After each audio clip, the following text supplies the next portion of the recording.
Glória a Deus, aleluias. Seja muito bem-vindo ao primeiro episódio do quadro Rumo à Liberdade, aqui no programa Cristo em Foco, né? Benção pura. Neste espaço, nós vamos falar sobre lutas espirituais que muitos enfrentam em silêncio, como vício em pornografia, masturbação, dentre outras coisas mais. Primeiro episódio de hoje eu quis intitular como Chamado à Liberdade. Quero já mencionar aqui um texto da Bíblia, lá em João, capítulo 8, versículo 36, que diz assim: se, pois, o Filho vos libertar, verdadeiramente sereis livres, né? João 8, 36. E o nosso objetivo não é condenar, mas sim encaminhar e estar sempre ao seu lado, à luz da palavra de Deus, em direção à liberdade que só Jesus pode oferecer. Porque vemos por aí muito achismo, muita opinião, e nós, como cristãos, nós não somos, ou na verdade não deveríamos ser simplesmente dar a nossa opinião ou dizer o que achamos ou pensamos. Nós deveríamos simplesmente falar baseado na palavra de Deus, né? Porque se a minha opinião vai diferente da palavra de Deus, eu preciso mudar de opinião, porque eu não consigo mudar a palavra de Deus. Ninguém consegue, né? Então, porque liberdade não é uma promessa vazia. Às vezes, nós ouvimos muito essa palavra liberdade, gostamos dela na letra de uma música, numa poesia, e, na verdade, muitas vezes mal entendemos o seu real significado. Porque liberdade é uma realidade para quem crê e se submete ao processo de transformação pelo Espírito Santo. Então, se você quer ser livre, o primeiro passo é crer, né? E não é do dia para a noite, é um processo, é dia após dia. Eu sempre gosto de mencionar o povo de Israel, que passaram dezenas e dezenas de anos ali no Egito, e mesmo após saírem do Egito, eles passaram por um processo, uma luta para poder tirar o Egito de dentro de si. Então a liberdade é isso, você passar por aquele processo penoso, trabalhoso, para poder conseguir ficar livre de verdade, né? Como se você estivesse lá no mundo, tivesse se sujado toda a roupa e deixasse a sua roupa de molho. Você não pode tirar a roupa de molho ali no dia seguinte, às vezes tem que deixar ali por um tempo até que ela possa se limpar.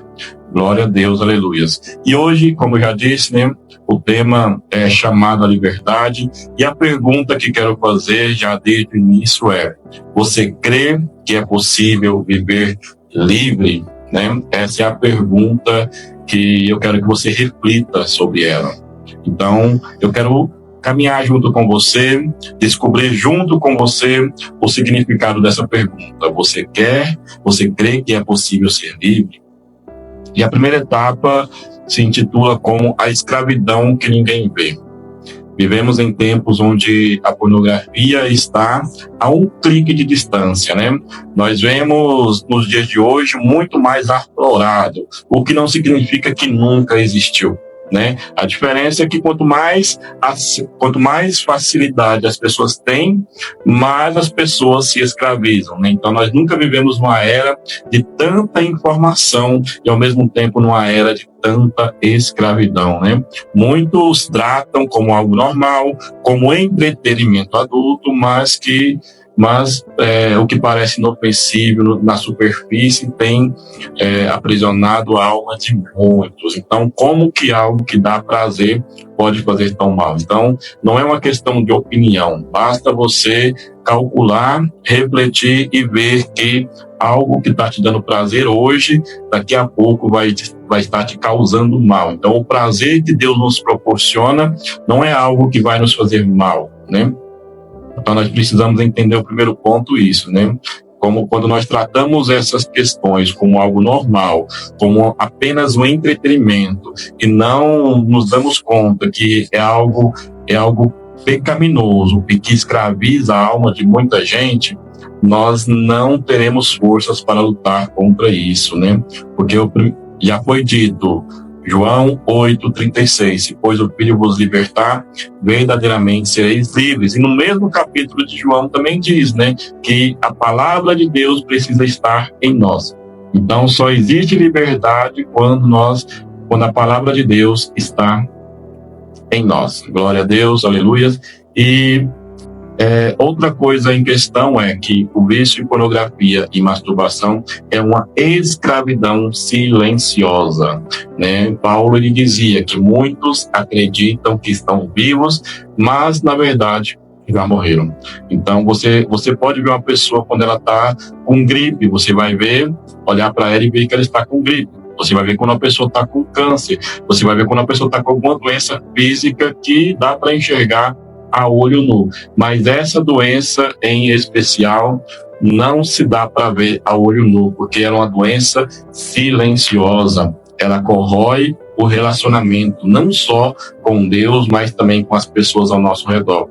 Ela enfraquece o espírito, prejudica casamentos, amizades e até o senso de valor pessoal. Então, ela derruba a autoestima, destrói vidas, e muitas pessoas estão precisando se libertar. E talvez você esteja ouvindo agora com lágrimas nos olhos dizendo: eu tento parar, mas não consigo, né? Mas eu quero dizer algo com toda a convicção.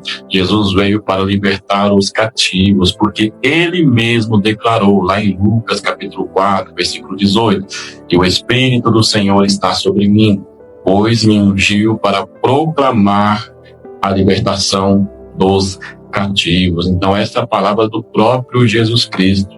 E ele não mente, né? A liberdade é possível, mas começa com uma decisão: reconhecer que está preso e clamar por ajuda.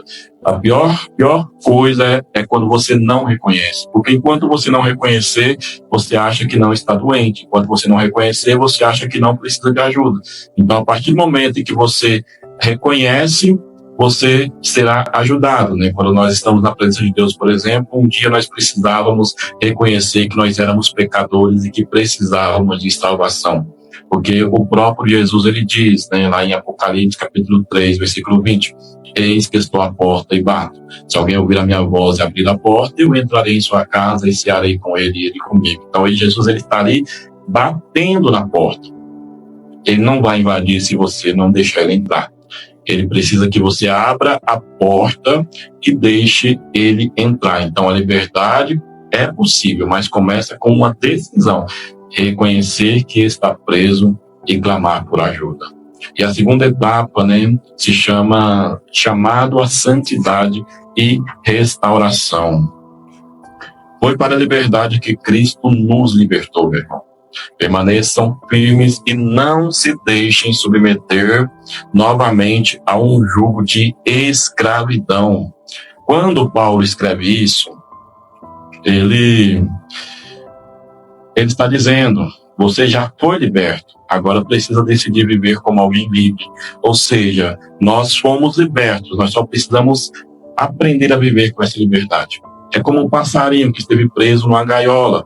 Quando ele sai da gaiola, ele precisa aprender a viver com a liberdade lá fora, porque senão ele vai voltar para a gaiola. É isso que acontece quando você prende um pássaro por muito tempo na gaiola, e quando aquela gaiola se abre e o pássaro começa a voar, ele não sabe mais o que fazer lá fora. O mundo lá fora é grande demais para ele, então ele volta para a gaiola na qual ele estava sendo aprisionado. E é isso que Paulo disse, que foi para a liberdade que ele nos libertou. E ele continua dizendo: permaneçam firmes e não se deixem submeter novamente, ou seja, não volte a ser como você era, não volte a viver sob aquele jugo de escravidão, porque Jesus já nos tirou dessa escravidão. Então você já foi liberto, agora você precisa decidir viver como alguém livre, né? Mas por que muitos voltam ao pecado? É interessante, né?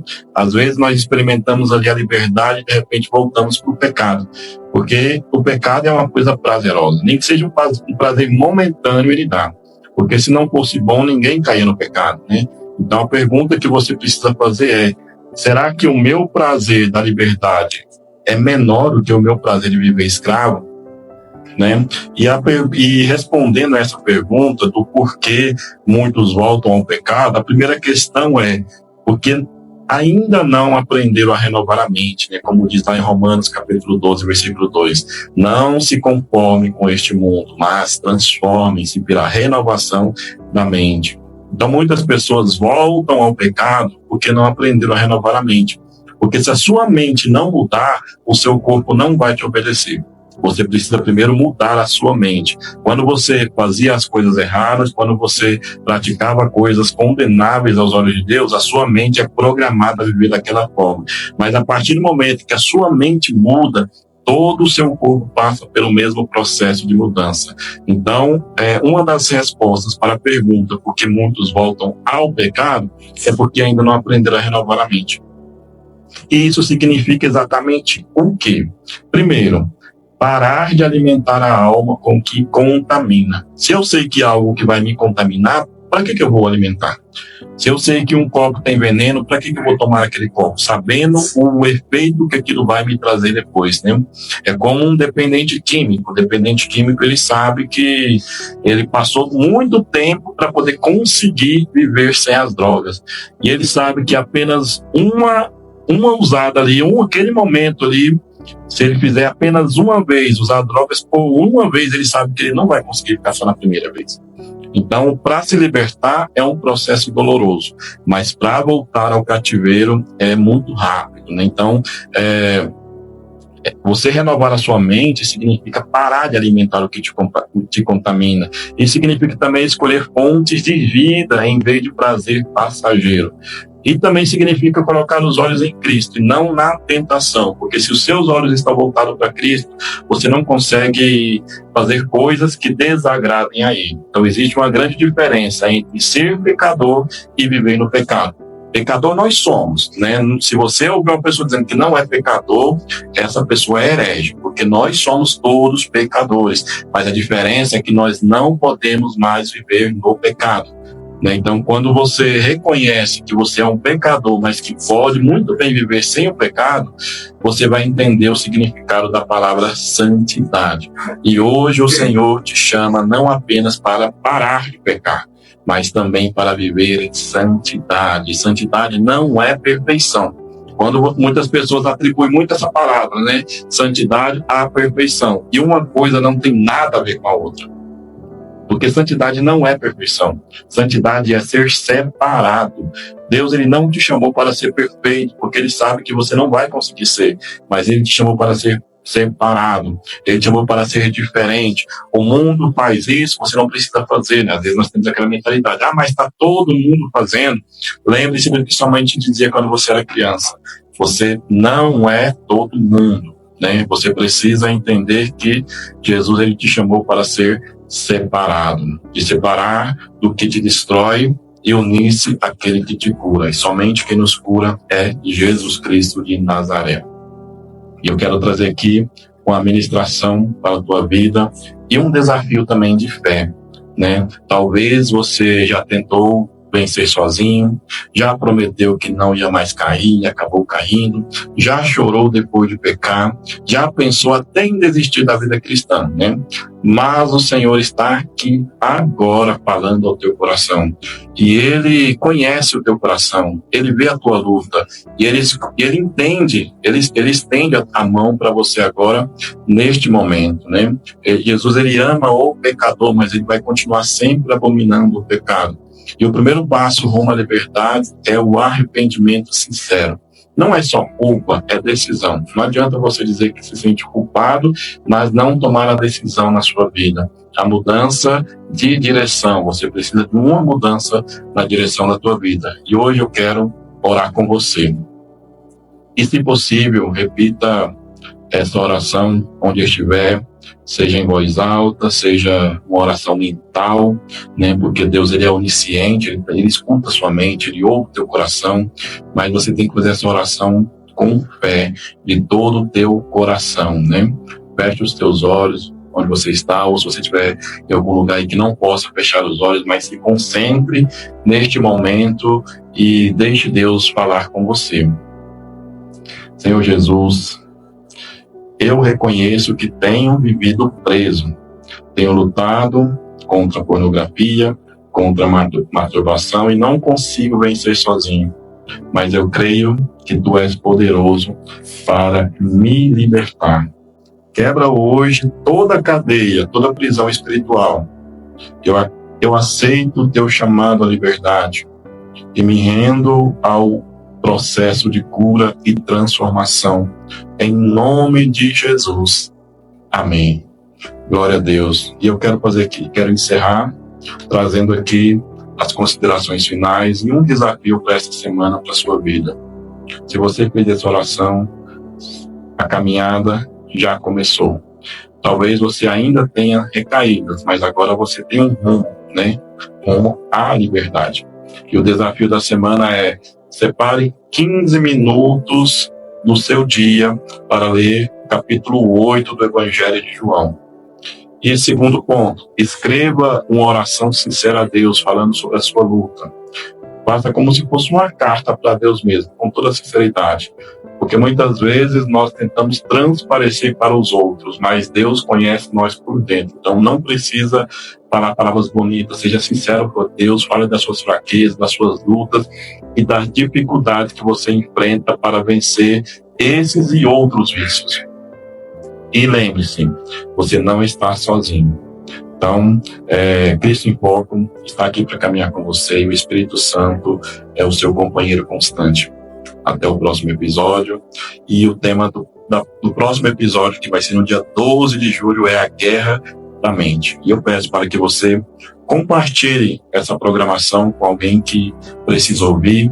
Que Deus abençoe e continue firme rumo à liberdade.